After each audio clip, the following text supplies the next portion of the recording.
There's a great article here in USA Today from February 3rd of the year 2000. From the remote, however you pronounce that, province in China, an unusual dinosaur fossil has made a mysterious journey from the hands of Chinese smugglers to the polished halls of the National Geographic Society in Washington. And like some, cursed from a mummy's tomb, the Archaeoraptor, which is what they named it, supposedly a bird-like creature with the tail of a meat-eating dinosaur, has brought to those who would possess it what may be remembered as modern paleontology's greatest embarrassment. It now appears, after several months of suspicion and consternation, that this true missing link in the complex chain between dinosaurs and birds somehow sprouted its remarkable tail not 120 million years ago, but only a short time before being smuggled out of China. Whether a deliberate fake or an honest mistake, it is the tale of a tale that has children believing in feathered dinosaurs that never existed. Prominent scientists calling each other names and 2 respected science publications under assault.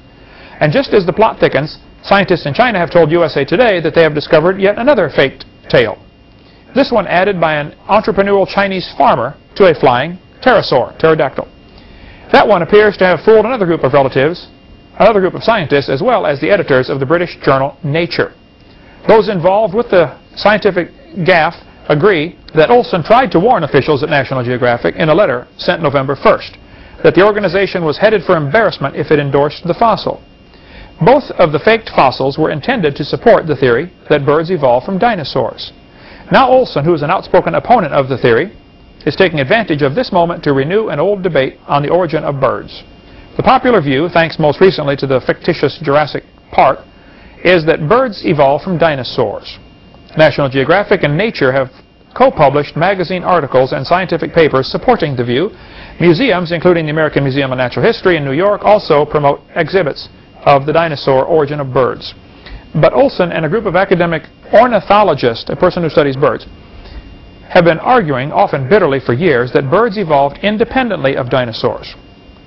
They believe that dinosaurs and birds had a common ancestor that lived in trees, and that dinosaurs were, after all, cold-blooded.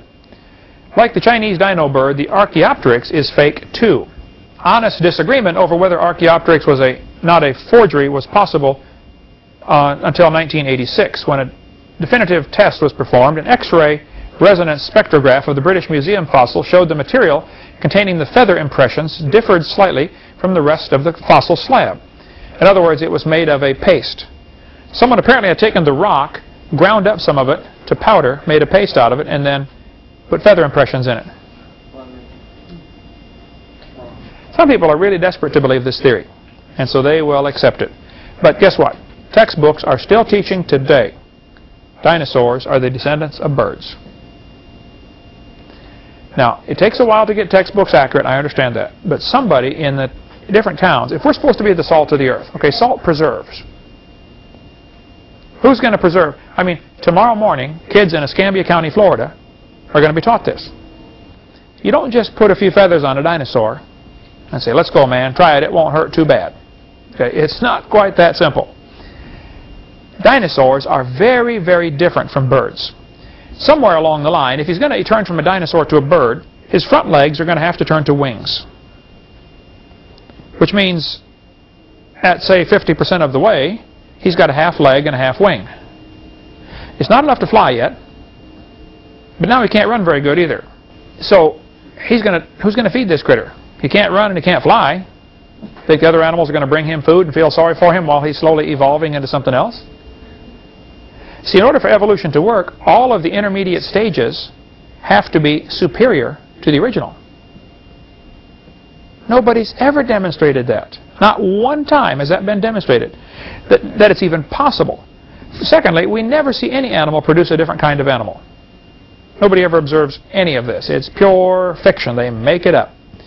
There's a textbook from Glencoe, 99 edition, saying, we have evidence from science that dinosaurs turned to birds. They're still teaching this stuff. Dinosaurs did not turn to birds. Alan Fiducia is considered one of the world's experts on birds. Okay, he teaches at university in North Carolina, UNC, Chapel Hill. He said, and I quote, paleontologists have tried to turn Archaeopteryx into an earthbound feathered dinosaur, but it's not. It is a bird, a perching bird, and no amount of paleo-babble is going to change that. The word archaeo will be a good quiz question here. Archaeo means ancient. And pteryx is a Greek word, or Latin or whatever, for wing. So Archaeopteryx is ancient wing. He says it's a perching bird. See, a bird's foot has a claw sticking out the back. One of his toes comes out the back so he can land and grab a tree branch. Reptiles don't have that. So just the toe structure would have to radically change to go from a walking foot to a grasping foot. Not too many birds do a lot of both, okay? They either nest in trees a lot or they walk on the ground a lot. But it's difficult for a bird that walks on the ground a lot to be comfortable nesting in trees because the toes are different. They're designed for what they're designed for. So Archaeopteryx means ancient wing. Archaeo's word ancient.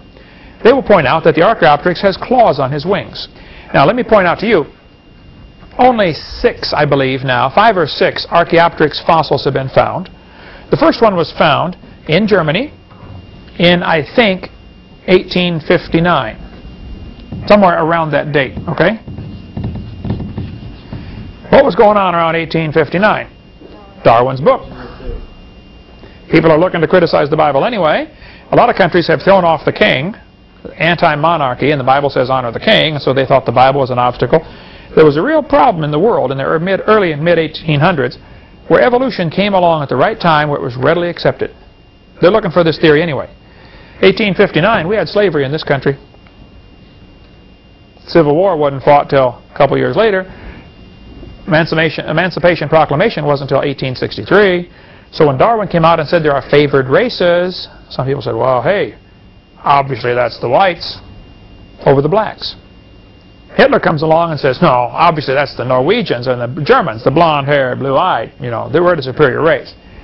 And a lot of people use this theory to justify what was already happening or what they're already doing anyway. If evolution is true, how do you tell right from wrong?